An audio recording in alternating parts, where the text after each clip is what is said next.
saya AC-nya nyalakan, tetapi jendela tetap dibuka. Jadi hal-hal itu sebenarnya biar kita kembali lagi bahwa ke alam tadi. Begitu juga dengan bonding tadi, ya.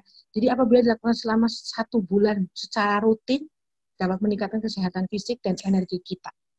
Ya, jadi kita berjalan kaki, menyentuh mungkin rumputan atau tanah lah, kalau mungkin rumput ya, rumput-rumput kecil gitu di depan rumah kita. Bahkan beberapa yang saya tahu karena pandemi, ibu-ibu kembali lagi nih hobinya mungkin bercocok tanam gitu, atau mungkin memelihara bunga dan sebagainya. Jadi sebenarnya itu salah satunya kurang lebih sama dengan bonding. Next, Bunda. Ya, ini next saja sama tadi. Jadi grounding itu Bunda tidak harus mungkin oh ya aku 1 jam ini saya tidak bekerja apa-apa gitu, tidak.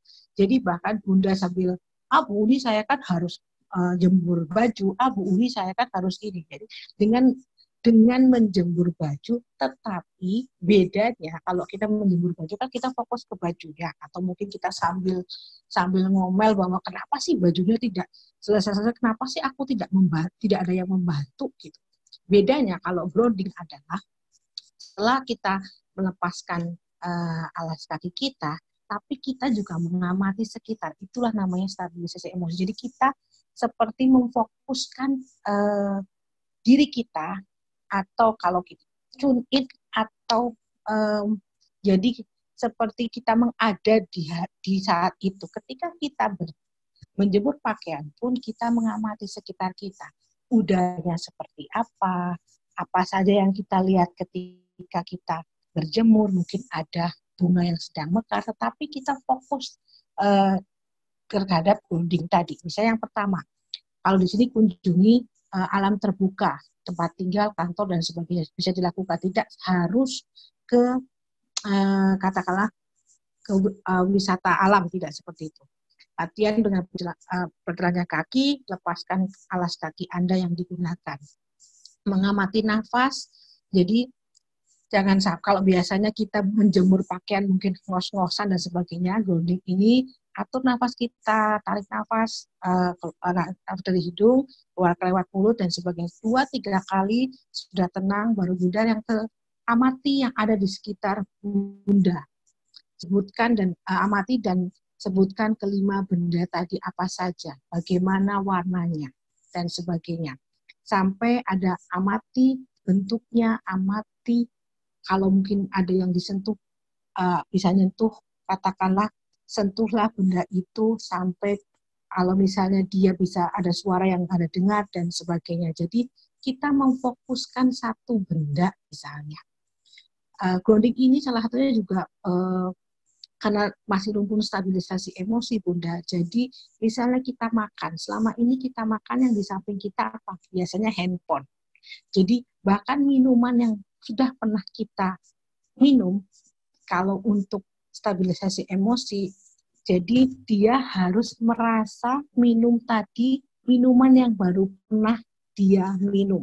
Jadi rasakan dari mulai masuk sampai ke tenggorokan sampai ke perut, itulah namanya stabilisasi emosi. Jadi kita memfokuskan, sama dengan grounding, kita fokus saat itu. Misalnya ada benda, ada suara, ada kata-kata tekstur dari benda tadi sampai mungkin kita bisa makan atau mencecap.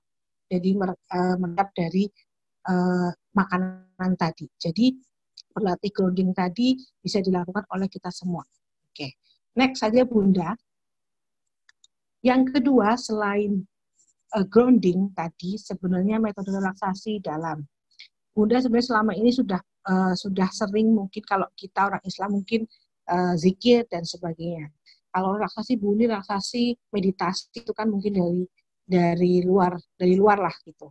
Tetapi relaksasi nafas dalam sebenarnya biar kita mengatur nafas kita Bunda. Jadi bahkan kita tahu misalnya nafas kita yang kita hirup misalnya udara kita. Kalau Bunda datang ke poli saya untuk orang yang belum stabil, datang ke saya masih nangis-nangis, saya biasanya pertama memang melakukan butterfly heart. Nanti yang terakhir Bunda, setelah sudah butterfly heart, dia diminta untuk relaksasi. Jadi nafas dia sendiri. Jadi karena banyak sekali,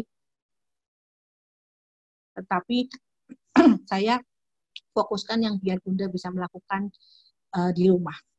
Next saja Bunda. Jadi untuk teorinya Bunda bisa baca sendiri karena ini sudah cukup banyak teorinya dan sudah cukup lama. Jadi sebenarnya ketika kita tahu nafas kita sama prinsipnya dengan grounding, kita fokus atau ada ketika kita nafas. Selama ini ketika kita mungkin jalan kaki yang cepat, kita mungkin lupa, tidak tahu sebelah kita itu siapa misalnya. Kalau relaksi nafas dalam sama Bunda, next saja tahapannya Bunda. Ya, next saja usahakan di tempat yang tenang. Jadi tahapan yang pertama usahakan di tempat tenang. Kalau ini memang harus tenang, nyaman dan kita rileks. Kalau bisa duduk-duduk, kalau bisa misalnya mau berdiri, atau mungkin ada yang bunyi apakah harus sila, itu tidak seperti itu. Jadi kita rileks saja. Ini juga buat anak-anak kita juga untuk konsentrasi juga bisa loh Bun. Jadi anak kita kalau dulu saya masih ingat waktu TK atau mungkin beberapa saya lihat kan anak kita, ayo yang diem cepet-cepetan pulang kalau zamannya saya gitu. Sebenarnya ini juga biar anak tadi belajar pernafasan. Misalnya tarik nafas dalam melalui hidung, tahan 1-3 detik, hembuskan. Terus menerus seperti itu tetapi ketika kita melakukan instruksi, kondisi kita juga tenang. Jadi jangan sampai ketika kita tidak tenang, kita melakukan relaksasi nafas dalam kepada orang lain. Kita dulu yang tenang. Jadi kenapa Bunda pasien-pasien psikologis itu tidak banyak, tidak antri seperti dokter. Jadi sampai tidak bahkan kalau 3 saja Bunda satu hari dari jam 8 sampai jam 12 sudah capek untuk saya maupun pasiennya yang nunggu karena kurang lebih 1 jam sampai 1,5 jam. Karena khawatirnya ada yang membutuhkan stabilisasi emosi tadi. Ya, next saja Bunda. Oke, selanjutnya tadi relaksasi otot Bunda sebenarnya sama. Jadi selain grounding, nafas dalam tadi relaksasi nafas dalam ada relaksasi otot. Jadi relaksasi otot kalau beberapa kalau Bunda ke tempat saya praktek, kalau memang sedang tegang sekali, beberapa orang yang tegang itu biasanya ngapunten kalau saya pun kalau ketika ada pasien boleh saya pegang, gitu boleh saya pegang badannya, boleh. Tapi karena sekarang sedang seperti ini, mohon maaf kalau saya menggunakan sarung tangan. Jadi mereka juga setuju setelah sarung tangan saya menggunakan hand sanitizer. Biasanya beberapa orang yang dengan ketegangan emosi, biasanya hampir seluruh badannya ketika kita pegang merasakan sakit dalam tanda kutip. Ya, jadi biasanya di belakang tengkuk sini, belakang leher Bunda, ya belakang leher, bahkan ada yang mungkin di sela-sela di kaki. Kemarin pasien saya adalah merasakan panas dari bagian tangan sampai sini, sampai leher. Ternyata pencernaan juga tenang. Jadi relaksasi otot ini salah satunya kita merelaksasi otot-otot di tubuh kita gitu. Next saja Bunda, salah satunya ini. Tetapi Bunda, not untuk kita ketika kita mau Bunda ini aku mau pengen relaksasi otot, pertama jangan berlebihan. Ya, dibutuhkan 20-50 detik untuk membuat otot rileks. Perhatikan posisi tubuh Bunda. Memeriksa apakah klien atau orang atau kita benar-benar rileks waktu itu dan terus memantau kondisi. Khawatirnya ketika kita melakukan relaksasi otot ini orang tersebut ternyata tidak nyaman dengan kita. Next saja caranya Bunda. Yang pertama, gerakan sebenarnya ada 9 gerakan. Yang pertama melatih otot. Jadi ada yang kayak kepalan begini Bunda, yang sewu begini. Jadi nggak pun begini. Jadi seperti kita olahraga Bunda. Jadi kepalan, tetapi jadi ada yang semakin kuat seperti ini dan dipandu oleh kita. Jadi baik kanan maupun kiri. Ada juga menggenggam bola lunak atau bola karet yang mungkin Bunda tahu gitu. Jadi kenapa sih kok sampai otot ini harus kita latih juga selain untuk kesehatan fisik pastinya ya Bun, tetapi ternyata orang-orang dengan tingkat stres yang cukup tinggi, jadi orang-orang dengan maaf, ada suara yang masuk. Oke. Jadi orang dengan tingkat stres yang tinggi, emosi yang cukup tinggi, ternyata juga ketika dilatih otot tangannya, salah satunya dia akan rileks. Ya. Itu salah satunya, jadi menggenggam bola karet juga bisa begini. Jadi tangan lurus begini, Bunda, ada yang begini nyun sewu, ya, atau menggenggam seperti ini. Ya, oke. Next saja Bunda. Karena ada saya tadi 9 sampai 12 gerakan juga, ada gerakan junjung langit Bunda. Jadi Bunda, mohon maaf karena kalau saya berdiri headsetnya tidak nyampe. Jadi Bunda begini, tapi posisi berdiri ya, jinjit kan kayak junjung kan begini Bunda, junjung. Nanti kakinya juga jinjit. 1, 2, 3 begitu sampai 3 hitungan sampai Bunda merasa rileks. Ya, itu junjung langit Bunda misalnya. Lalu otot wajah Bunda. Yang ketiga, gerakan otot wajah. Itu di situ ada gambarnya. Mungkin semua saya yakin kalau bunda-bunda yang beberapa upload itu unik ya, totok ya.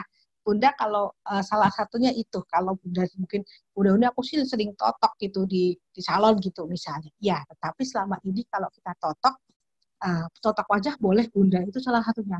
Tetapi mohon kalau totok juga jangan buka handphone, betul-betul fill in totoknya. Jadi itulah sama, stabilisasi emosi, menurunkan emosi, tapi kita fill in atau tune in kepada kegiatan kita saat itu. Ya, next saja Bunda. Tadi Bunda, pertama untuk gerakan otot wajah, next ini belum keluar. Pertama, senyum Bunda. Bu, lagi pandemi kok senyum. Bunda, mungkin kita tahu bersama beberapa waktu lalu ada beberapa klaster yang awal di Purbalingga maupun di Purwokerto. Kalau saya masuk ke dalam bangsal COVID tadi, apa yang saya ajarkan, saya cuma begini, Bu Uni, saya sudah minta kepada Gusti Allah, sudah setiap hari saya sholatnya mungkin nggak cuma sholat fardu gitu. Jadi katakanlah sholat-sholat yang lain sudah, tetapi kenapa saya masih di bangsal ini, masih positif swabnya, dia sudah 40 hari. Kalau saya ngomong lagi, Bapak yang sabar, Ibu yang sabar, mungkin saya diketok. Tapi waktu itu saya bilang, Pak, sudah berapa kali, hari ini sudah pernah senyum berapa kali, walaupun saya pakai hazmat lengkap, beliau tidak melihat saya senyum, tetapi saya senyum. Saya bilang, Bapak, yuk kita latihan senyum, selain ada latihan yang lain, Ibu. Maksudnya gimana, Bu? Oke, latihan senyum saja. Jadi ketika Bapak di kaca, ada kaca di bangsal, iya, silakan latihan senyum. Tetapi betul-betul senyum yang Bapak, oke Mbak, senyum nangis boleh nggak Bu Uni sambil nangis? Boleh, tetapi coba senyum yang betul-betul saya pengen banget Bapak, ya Allah saya mau keluar dari sini, semoga swab saya negatif. Jadi saya waktu itu latih saya senyum, itu yang pertama. Jadi senyum ternyata otot-otot wajah kita juga kita tahu bersama lah Bun, kalau kita ekspresi marah seperti berapa ratus otot seperti ini yang akan tertarik, kebalikan sama ketika kita senyum. Ya. Yang kedua, memanjangkan wajah. Jadi Bunda Nyun Sewu mungkin jelek ya, begini. Jadi seperti kita panjangkan wajah. Ini Bunda bisa lakukan di depan cermin, ya. Jadi itu, tapi kita tahu kalau itu sudah memanjangkan wajah kita. Lalu menguap lebar, bukan menguap secara tidak sadar nggih. Kalau menguap tidak sadar kan udah tahu bersama nggih, Bunda Ayah tahu, tapi menguap lebar. Jadi kita sengaja nguap walaupun tidak ngantuk. Jadi otot wajah kita. Lalu mengerutkan alis sehingga membuat suatu kerutan. Jadi begini Bunda Nyun Sewu. Jadi kan ada kerutan di sini. Ya, lalu meringis. Sebenarnya ada banyak Bunda, banyak sekali, tetapi menurut saya yang penting ini. Jadi senyum juga meringis. Jadi kan begini Bun. Jadi kita melatih juga. Bu Uni kenapa kayak orang stroke juga ya? Betul, salah satunya juga seperti itu. Jadi biar kita selain fisik juga mental kita. Jadi ternyata ketegangan yang ada di dalam fisiologis kita, mempengaruhi juga kesehatan jiwa kita. Next, Bunda. Oke, ini saya yakin sering Bunda ketahui. Boleh silakan download Bunda Butterfly. Butterfly, saya yakin Bunda tahu bersama artinya kupu-kupu. Jadi hug itu kan peluk ya, memeluk atau pelukan. Jadi seperti ini Bunda. Next saja Mbak. Next. Jadi begini Bunda. Ketika Bunda, kenapa peluk ya? Gitu. Karena tadi sekali lagi hampir semua orang yang dipeluk dengan cara yang baik oleh orang yang mungkin tepat, ya tadi anak kita peluk, saya yakin kita pun senang ketika memeluk misalnya. Jadi Bunda silakan kedua tangan di dada, gerakan seperti kupu-kupu. Berapa kali sampai Bunda nyaman. Jadi begini, boleh kanan boleh kiri senyamannya Bunda. Kalau saya gini nyamannya. Itu saya ajarkan untuk beberapa orang yang datang ke saya dengan kondisi yang belum nyaman secara emosi. Saya bilang, ayo mulai, nggak usah ngobrol dulu, silakan sampai tenang, tarik nafas, gitu. Sampai dia tenang, baru oke. Kalau ada minum boleh silakan minum, tetapi kalau tidak oke. Beberapa yang saya lakukan ini butterfly hug, baik anak-anak maupun orang dewasa, dan biasanya memang perempuan gitu. Jadi yang bapak-bapak boleh sih melakukan ini, tetapi bapak-bapak biasanya ada yang lebih enggak enak kalau begini. Tapi kalau bapak-bapak akan saya lakukan EFT, jadi tapping. Mungkin bunda-bunda di Sambas pernah saya ajarkan, misalnya tapping. Kemarin saya melakukan tapping dari atas gini, bapak yang tadi psikosomatis cukup berat, alhamdulillah mulai menurun dan mulai berpikir positif, mulai berusaha, nggak langsung seperti itu, mulai berpikir positif terkait dengan masalah ekonomi yang dia hadapi gara-gara pandemi ini. Next, Bunda. Oke. Tadi Bunda ada 4 yang kita belajar bersama, ya 4 dari grounding sampai butterfly hug. Tapi kembali lagi, kita membentuk anak kita seperti apa, membentuk keluarga kita seperti apa. Tadi kita punya cara tuh 1 sampai 4. Atau kita punya cara lagi nih, Bunda mungkin, Bu nih saya kalau masak saya akan lebih nyaman nih, Bu nih kalau saya berkebun saya lebih nyaman nih gitu. Tetapi saya akan kembalikan lagi, seperti keluarga seperti apa sih yang akan membentuk kesehatan mental atau yang sehat mental. Yang pertama adalah keluarga yang berkomitmen atau memiliki komitmen satu sama lain, saling menghargai, saling menghabiskan waktu bersama. Tadi Bunda mampu berkomunikasi. Bunda Uni kan suami saya di luar kota misalnya. Bunda Uni kan suami saya bolak-balik mungkin tidak setiap hari di rumah, tapi kan berkomunikasi secara jelas. Jadi berkomunikasi secara jelas, secara intens ketika menghadapi suatu kondisi. Sekali lagi kalau kita tarik ke atas lagi, ini pandemi tidak cuma kita yang mengalami, baik yang punya posisi sangat tinggi sampai mungkin posisi yang sangat rendah, baik sosial ekonomi yang sangat tinggi sampai sangat rendah. Kalau itu sudah kita gantungkan, kalau kita menyadari itu, saya yakin tadi Bu Novi menyampaikan kita akan tetap berpikir positif, melakukan dengan penuh semangat dan bahagia menghadapi ini. Gitu. Oke, terakhir Bunda, tadi resiliensi dari keluarga juga seperti itu Bunda. Terakhir dari saya, nanti kita banyak berinteraksi monggo. Dari saya seperti ini Bunda. Pertama, milikilah cara sederhana untuk berjeda dengan rutinitas. Saya yakin rutinitas Bunda sudah cukup banyak. Kalau Bunda, mungkin saya boleh cerita sedikit Bunda, kakak saya meninggal dunia di tanggal 4 April.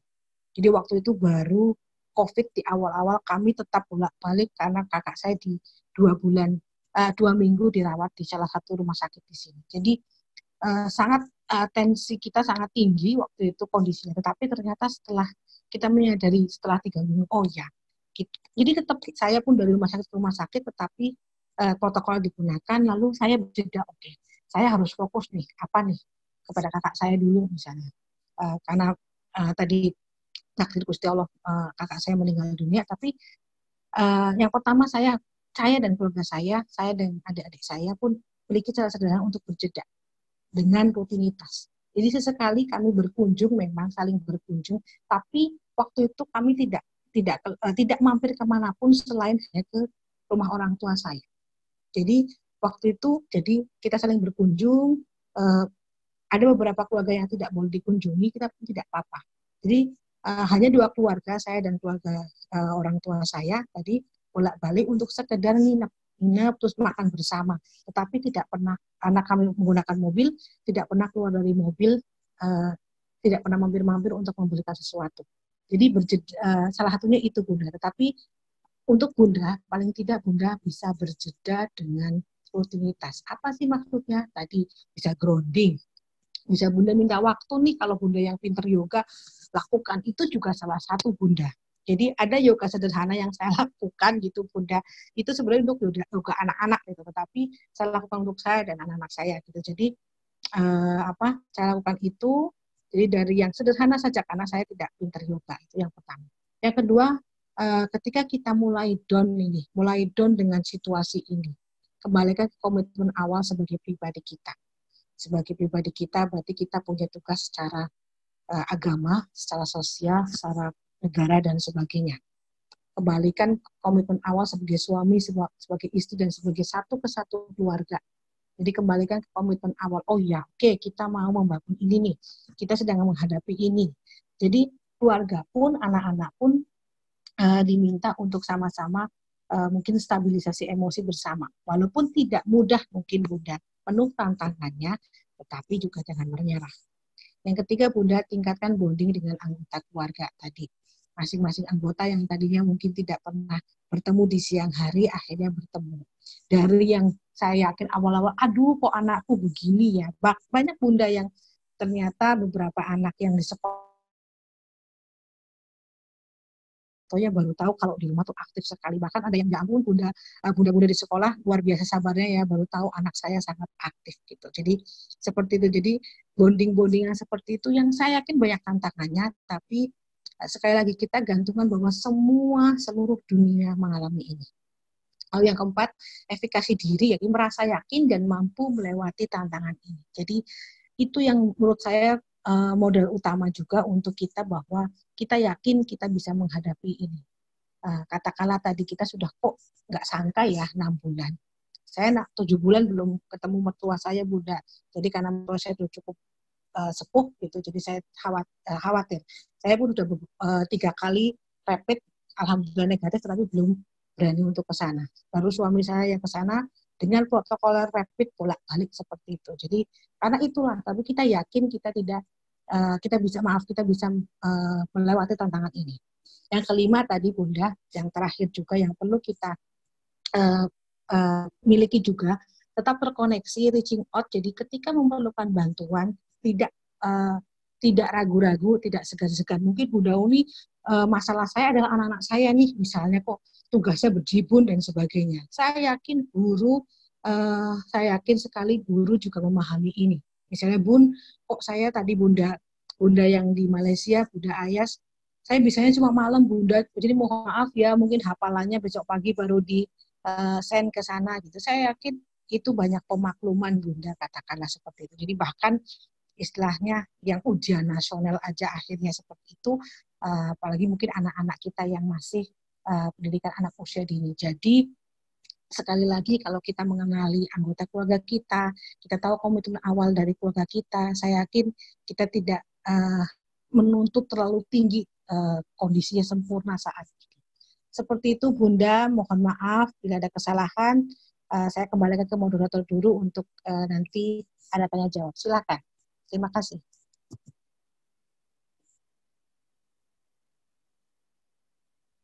Monggo Bunda Ambar, silakan. Terima kasih Ibu Uni. Siap.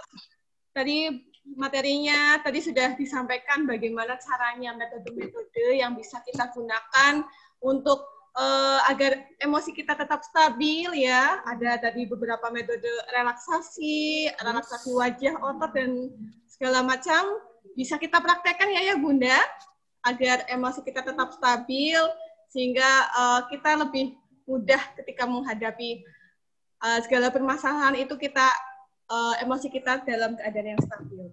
Oke, selanjutnya akan ada sesi yang kedua, yaitu pertanyaan. Akan saya coba cek dulu pertanyaan yang sudah masuk. Ya, barangkali sudah ada pertanyaan yang masuk, saya cek dulu. Ada Bunda kayak satu tuh. Oh iya, ada Bun. Oh iya. Yes. Corona gitu ya Bun, kalau nggak salah. Oke, saya langsung jawab Bunda, biar nanti sambil nunggu yang lain bertanya, mungkin sedang nulis-nulis gitu. Oke. Iya, ya, siap. Dari Bunda siapa ya Bun? Saya mau Bunda menyapa Askia. nih. Bunda Askia. Oke, Bunda Askia, selamat siang kalau ini ya 11.22. Oke, tadi Bunda, kalau nanti Bunda bersedia, nanti saya akan kirimkan salah satu poster terkait dengan corona. Jadi bahkan anak-anak sekarang kok nggak boleh keluar gara-gara corona ya gitu. Jadi anak saya dia pengen ke hotel. Saya bilang gini, nih kalau ke hotel kamu harus diambil darahnya gitu. Nggak mau, takut seperti itu. Jadi hal-hal sederhana Bunda. Jadi sebenarnya saya yakin kalau Bunda mungkin di awal memiliki mungkin poster-poster sederhana terkait dengan corona, bisa disampaikan dengan cara sederhana Bunda. Corona itu virus masuknya. Jadi ada Bunda, nanti saya berikan boleh poster-poster yang itu dari himpunan profesi saya, itu untuk anak-anak. Jadi menyampaikan ke anak-anak dengan sederhana gitu. Nanti saya akan berikan ya Bunda, Bunda tadi Bunda siapa Bun? Maaf Bunda, dari Bunda Askia ya. Jadi ada Bunda. Jadi sampaikan secara sederhana corona itu apa, tapi dengan cara yang benar, tapi bahasa sangat sederhana.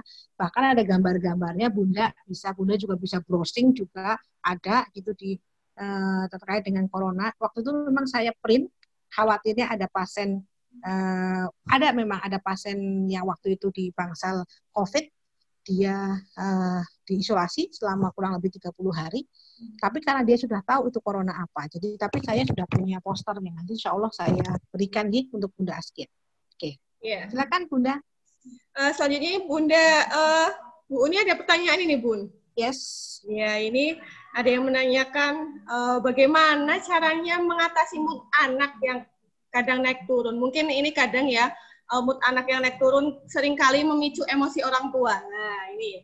Nah, bagaimana cara mengatasinya? Oke. Bunda, kayaknya nggak anak semua. Kita juga naik turun ya kayaknya ya. Iya. Oke. Semua kayaknya kita naik turun Bunda. Sama sebenarnya anak, ketika anak moodnya jelek, kita pertama anak itu biasanya akan moodnya jelek kalau satu tidak dipenuhi. Pertama kita cari tahu dulu penyebabnya. Kalau ternyata tidak ketahuan Bu Uni kok ini kok gak ada penyebabnya, kok seperti ini terus. Selain ketahui sebabnya, yang kedua anak itu biasanya akan moodnya jelek kalau satu dia tidak bisa mengungkapkan apa yang dia mau. Jadi Bunda berusaha untuk biar anak tadi menyampaikan apa sih maumu, misalnya apa yang kamu mau sampaikan. Anak biasanya tidak mampu untuk menyampaikan sesuatu, dia akan moodnya buruk.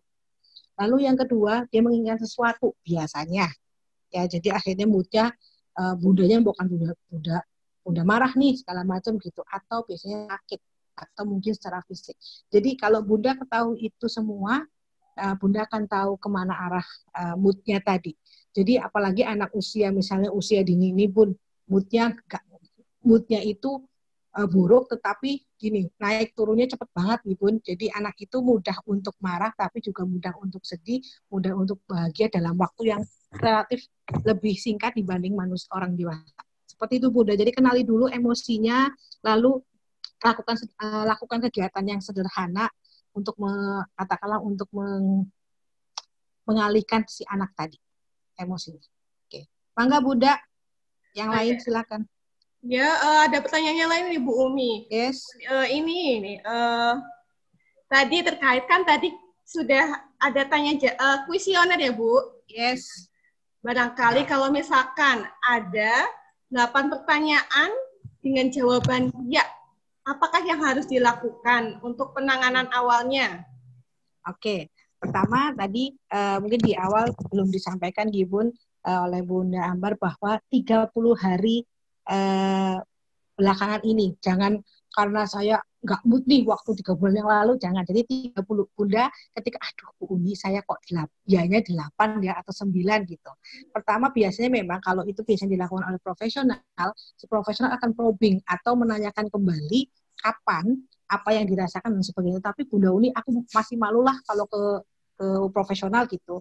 Kalau seperti itu Bunda mulai lagi bahwa ketahui lagi bahwa oh 30 hari kemarin ya, coba oh kayaknya enggak deh ternyata. Jadi mulai ditinjau kembali apakah ianya itu memang memang kita rasakan atau ternyata hanya katakanlah kita tadi sekali lagi kita mungkin ada kan kadang menjelekkan diri kita tadi kayaknya iya deh aku pernah kepikiran bunuh diri kapan waktu SMP itu enggak juga gitu. Jadi dibatasin Bunda 30 hari terakhir. Tapi kalau ke profesional biasanya saya akan probing kembali, menanyakan kembali Anda mulai kapan nih seperti ini dan sebagainya.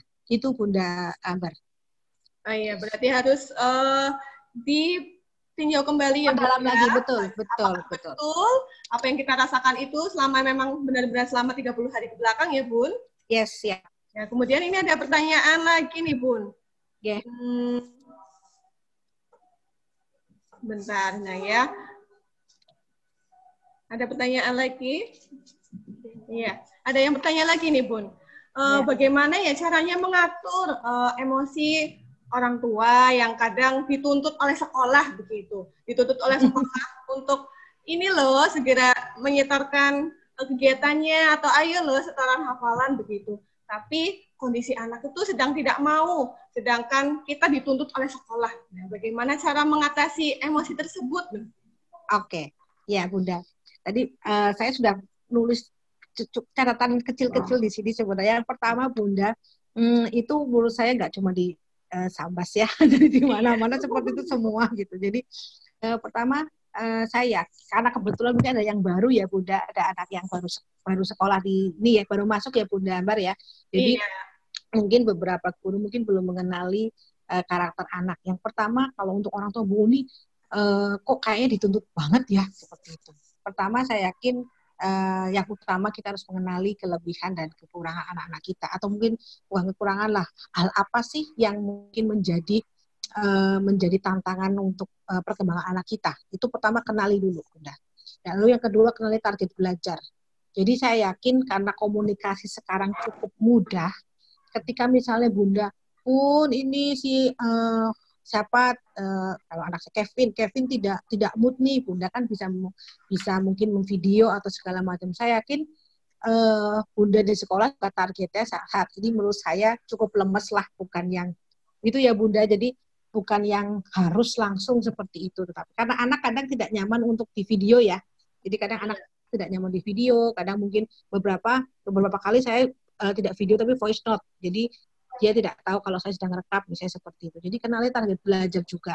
Tetapi yang ketiga tadi, komunikasi. Menurut saya yakin kalau misalnya dari 10 tugas, anak masih 2 sing begot lah. 2 atau 3 saya yakin guru juga memaklumi. Saya yakin sekali. Jadi kembali lagi dalam kondisi seperti ini, kita tidak bisa memaksakan, tetapi tetap kita target yang anak sudah, dari sekolah disampaikan, tetap kita berusaha tadi, tidak maksimal, tidak 100% maaf, tidak masalah, tetapi kita berusaha. Seperti itu Bunda Ambar menurut saya. Oh iya, terima kasih ya jawabannya ya, luar biasa ya Bunda ya. Ini pertanyaan yang masuk WhatsApp sebenarnya banyak Bun. Yes. Tapi saya ingin memberi kesempatan ya bagi Bunda yang barangkali ingin bertanya secara langsung.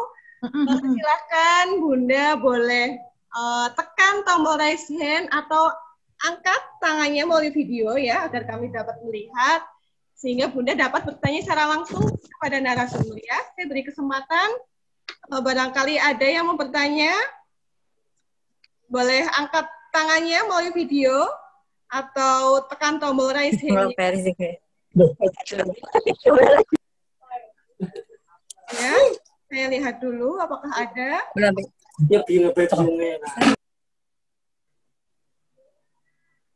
Mana ya? belum terlihat semua. Oke. Sambil menunggu Bunda, Iya. mungkin tadi ada yang ngechat selain di Gudeng di mana gitu. Oh iya, iya Ya, barangkali.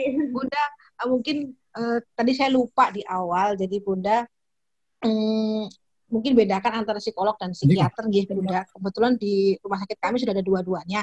Jadi, ada yang sudah mau bertanya Bunda, mangga ini dulu deh nanti tadi khawatirnya ada yang Bu anak saya ke psikolog atau psikiater ya Bu gitu. Modalitasnya berbeda nih Bunda antara psikolog dan psikiater.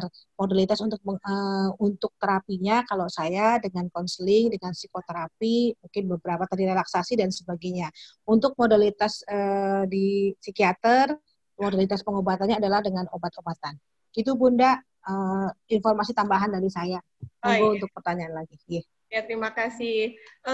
Oh iya, ada yang sudah menekan tombol raise hand-nya. Bunda Arsa ya. Ya, Bunda Arsa. Yang paling atas Bunda Arsa. Paling atas pojok. Nah ya. Silakan Bunda Arsa untuk menghidupkan speakernya. Ya, silakan boleh bertanya langsung dengan narasumber kita. Ya, Bunda Arsa sudah mendengar suaranya? Ya. Halo, Bunda Arsa?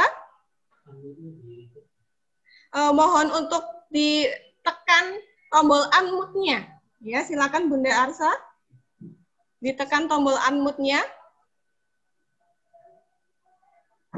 Atau kita tunggu barangkali ya Bunda yang lain ada yang mau bertanya.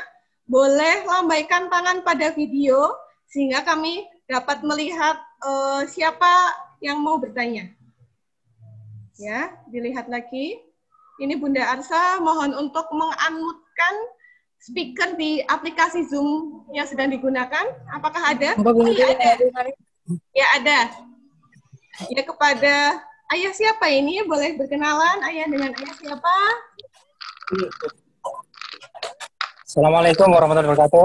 Waalaikumsalam warahmatullahi wabarakatuh. Ibu, ini dengan ayahnya Nuha Al-Faida. Oh, ayahnya Nuha ya. Silakan boleh bertanya langsung. Mau tanya nih Bu, bagaimana cara mengatasi anak yang kecanduan handphone loh? Semenjak masa corona itu, anak tuh sering banget megang handphone itu. Yang ditonton tuh ya itu acara-acara yang di YouTube kayak mainan apa istilahnya ya, permainan-permainan anak, terus lagu-lagu anak. Itu gimana ya cara mengatasi biar anak tuh nggak kecanduan handphone itu loh. Terima kasih atas jawabannya. Itu aja. Iya, terima kasih Ayah Nuha atas pertanyaannya. Berarti bagaimana, saya ulangi ya, bagaimana cara mengatasi anak yang gangguan, karena kecanduan, mohon maaf, kecanduan gadget ya, selama pandemi, mungkin barangkali bisa membuat orang tuanya lebih emosi ya, karena anaknya terlalu sering main HP begitu ya Bun. Ya. Silakan Bunda Uni boleh memberikan tipsnya. Okay. Yes. Oke Bunda.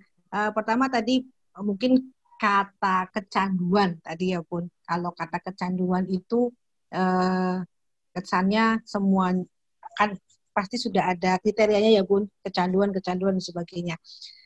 Kita bedakan dulu ayah, apakah memang gara-gara pandemi saja dia akhirnya lebih banyak. Kalau saya sih mungkin saya belum bisa menyampaikan ini kecanduan gitu Bun. Apakah lebih banyak berinteraksi dengan handphone atau sebelumnya sudah, itu ayah perlu bedakan itu dulu.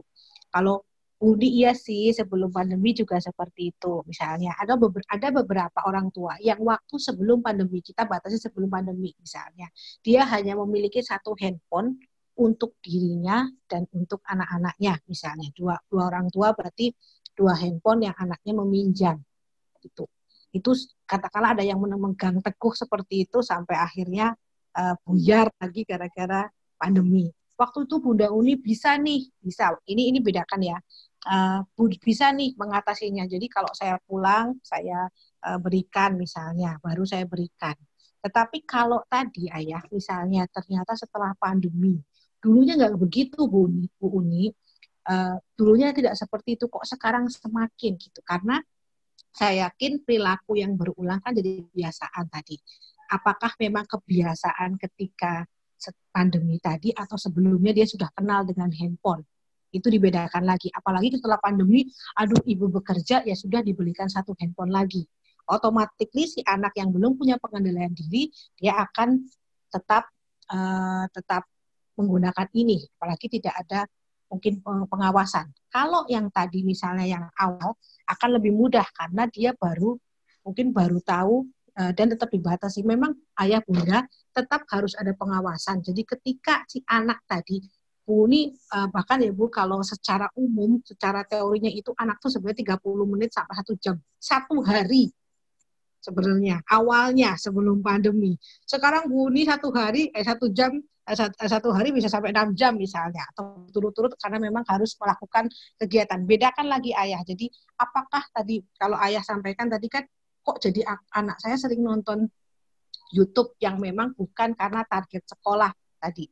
Kalau seperti itu tadi, menurut saya tetap dibedakan antara apakah dulu dia mengenali dan atau hanya kenal ketika pandemi. Kalau kenal ketika pandemi, biasanya akan lebih mudah untuk dikendalikan. Dan memang ayah mau nggak mau, suka dan nggak suka, memang pengawasan dan kalau dalam tanda kutip kita tega ketika anak kecanduan itu begini ayah. Untuk dan ayah dan bunda semuanya, ketika diambil dengan biasanya kan ambilnya paksa ya Bun, biasanya ambil paksa dia akan meronta-ronta dan dia akan sampai tantrum seperti itu. Tapi kalau ada anak yang sudah paham bahwa nanti di jam angkanya 5 kamu harus stop, walaupun 6 ya Bu, 6 oke, tapi 6 stop ya, dia akan memberikannya langsung atau ibunya tanpa harus paksaan. Tetapi kalau anak sampai direbut aja dia masih tantrum seperti itu, berarti memang dia sudah menuju kecanduan. Dan kalau memang kalau secara sederhana ayah bisa lakukan di rumah, misalnya tetap ayah bunda. Jadi misalnya ayah bunda punya waktunya kapan? Minggu tok. Oke, jadi ketika minggu kurangi secara perlahan. Jadi nggak langsung, berarti nggak boleh ya Bu Uni. Alhamdulillah kalau anaknya langsung nggak bisa. Sama kecanduan handphone atau internet itu kurang lebih sama misalnya dengan misalnya kita kecanduan misalnya narkoba atau mungkin kita kecanduan kopi gitu Bunda. Jadi katakanlah harus perlahan ketika menguranginya. Jadi jangan langsung stop hari ini. Kalau bisa alhamdulillah, tapi hari Senin ayah bundanya harus bekerja lagi, longgar lagi gitu. Jadi kalau misalnya saya yang kerja, jadi si pembantu saya punya handphone yang memang khusus untuk itu. Tapi kalau tidak diberikan. Jadi itu awalnya memang chaos gitu, tapi akhirnya tidak. Saat ini kalau tidak diberikan dia tidak minta. Gitu. Jadi bedakan ya ayah. Jadi antara apakah memang dia sudah kenal handphone sebelum pandemi ini atau belum. Nanti kalau ayah mungkin belum puas, bisa konseling ya, Bunda, untuk biar apakah memang ini kecanduan atau mungkin gara-gara pandemi saja. Gitu Bunda.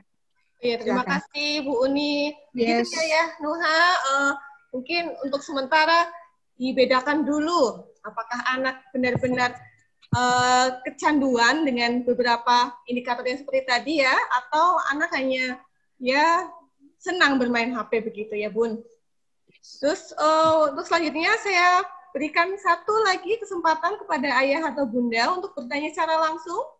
Boleh lambaikan tangan melalui video atau tekan tombol raise hand pada aplikasi Zoom ayah bunda ya. Saya sambil melihat ya bagaimana, apakah ada yang mau bertanya. Silahkan boleh lambaikan tangan melalui video atau tekan tombol raise hand pada aplikasi Zoom milik ayah bunda. Saya cek dulu, cek lagi, sepertinya belum ada atau belum terlihat ini, ya karena ada beberapa yang belum terlihat videonya ya. Iya. Apakah ada yang melambaikan tangannya? Sekali lagi, yang mau, ada satu lagi dari Bunda Queen, iya Bunda Queen. Ya, ini pertanyaan yang terakhir ya Bunda, karena waktunya sangat terbatas, kepada Bunda Uni untuk menekan tombol unmute. Ya, sudah? Ya, silakan Bunda Uni, boleh bertanya secara langsung kepada narasumber kita. Yes, monggo Bunda. Assalamualaikum warahmatullahi wabarakatuh. Waalaikumsalam warahmatullahi wabarakatuh. Sudah kedengaran, Bu? Sudah, ya. Sudah. Sebentar, saya baru pernah pakai Zoom. Nggak apa-apa, Bun. Banyak temannya, Bun. Oke. Bu Uni, saya mau bertanya. Anak saya, Queen itu kan tipe yang periang sebetulnya. Ceria. Bergerak aktif terus. Tapi kalau misalkan dengan orang baru, itu dia cenderung diem sekali, terus kalau ditanya itu nggak mau jawab. Apakah itu diperlukan penanganan untuk psikologisnya atau itu masih wajar-wajar saja bagi anak-anak ya, Bu? Oke, siap, Bun. Umur berapa ya, Bun, Queen? Umur 5 tahun. 5 tahun, oke. Ya. Sebegitu aja, Bun. Pertanyaannya? Iya. Oke, siap. Udah Ambar? Notice ya? Iya. Jadi Bunda Queen? Oke. Bagaimana Bu Uni? Boleh? Ya, saya langsung ya Bunda. Ya. Oke. Tadi Mbak Queen 5 tahun gitu. Bun, apakah kalau ketemu orang baru gitu cenderung diem gitu? Oke. Sama itu berarti terkait dengan keterampilan sosialnya Mbak Queen ya Bun. Bu, apakah itu wajar atau penanganannya khusus gitu? Sekarang penanganannya ibunya Queen dulu. Pertama observasi Queen tadi alhamdulillah periang loh Bu, gerakannya aktif di rumah. Tapi misalnya biasanya biasanya kan anak-anak kecil dia tidak punya memang belum punya kegiatan yang banyak selain di rumah, mungkin di rumah mbahnya, di lingkungan rumah, atau sekolahan gitu. Mbak Queen tadi mungkin Bunda sama observasi dulu, apakah kok kalau di rumah mbahnya dan mungkin budi-budinya tidak seperti itu, tapi kok kalau di tempat Bu Guru begitu misalnya, ketemu Bu Guru, ketemu teman-teman kantor saya Bu Umi misalnya, apakah itu wajar? Misalnya kalau wajar dan tidak wajarnya, kita bisa melihat pertama kali kalau satu, apakah ada kesempatan Mbak Queen untuk mengenal individu baru selain di lingkungan circle-nya tadi. Misalnya ternyata iya Bu Uni sering kok saya bawa keluar mungkin ke kantor saya gitu, tapi dia diem kalau dengan orang baru, tapi kalau orang lama yang sudah kenal gitu, apakah itu wajar? Menurut saya masih wajar Bunda, tetapi dilihat juga kesempatan Mbak Queen untuk interaksi dengan orang baru seperti apa, ataukah selama ini mungkin iya Bu karena ada teman kecilnya, atau mungkin jarang juga berinteraksi dengan orang lain selain orang tuanya itu. Tapi menurut saya sih ini masih proses Bu untuk Mbak Queen. Jadi apakah perlu penanganannya khusus? Menurut saya tidak juga, tapi beri kesempatan Mbak Queen untuk mengenal berbagai macam, satu, situasi sosial, yang kedua berbagai macam karakter orang, mungkin karakter anak-anak, terus lalu mengenal juga berbagai lingkungan. Karena kebetulan lingkungannya Queen mungkin baru rumah, sekolah gitu, dan apalagi sekarang mulai lagi di lockdown lagi di rumah gitu, biasanya kan mulai hal baru lagi kalau keluar. Tapi menurut saya secara umum masih wajar Bundanya Queen. Begitu Bunda Ambar. Terima kasih Bu Uni atas jawabannya. Mungkin sedikit memberikan biar terkait dengan sesuai temanya ya. Berarti di sini adalah kuncinya sebagai orang tua memang harus sabar ya Bu Uni ya. Namanya karakter anak itu bervariasi. Ada yang seperti tadi Bunda Queen sampaikan, sifat dan karakter anak itu kan banyak sekali. Di sini kuncinya memang orang tua emosinya memang harus sabar ya Bu. Ya, paling tidak punya katakanlah tadi, kalau memang bunyi saya nggak bisa langsung gitu, paling tidak dibanding kita nanti bicara tidak baik ke anak, oke, diam dulu misalnya seperti itu. Jadi atau mengalihkan dulu, oke, Bunda mandi dulu deh misalnya biar lebih nyaman atau seperti apa. Begitu Bunda. Jadi sama sabar juga, saya yakin itu yang utama. Itu Bunda. Oh ya, terima kasih Bunda Queen dan Bu Uni atas jawabannya. Sebenarnya ini banyak sekali ya pertanyaan-pertanyaan yang masuk melalui pesan.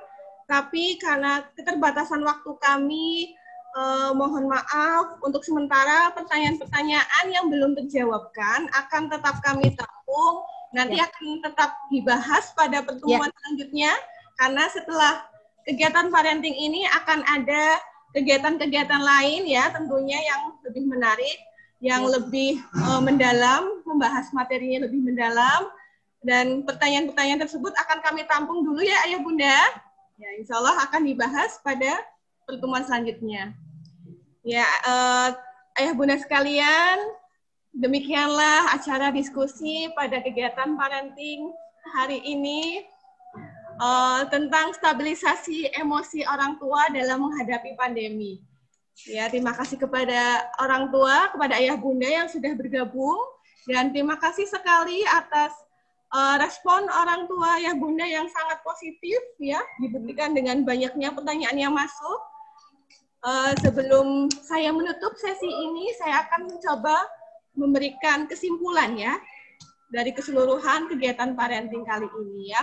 Jadi disimpulkan di sini kita sebagai orang yang lebih tua atau orang tua harus dapat menjaga emosinya ya, agar kondisi anak itu terjaga dan perkembangannya tetap berkembang sesuai dengan usianya walaupun di tengah-tengah masa pandemi. Disinilah pentingnya ya stabilisasi orang tua. Ayah Bunda dapat menerapkan metode-metode tadi yang sudah disampaikan oleh Bu Uni agar kita dapat melakukan emosi kita agar tetap stabil. Begitu, kurang lebih seperti itu. Jadi untuk hari ini mungkin cukup sekian Ayah Bunda.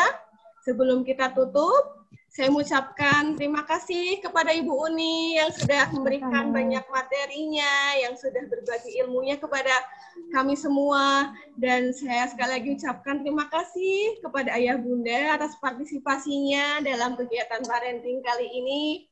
Dan alhamdulillah, acara demi acara dalam kegiatan parenting ini telah dilewati.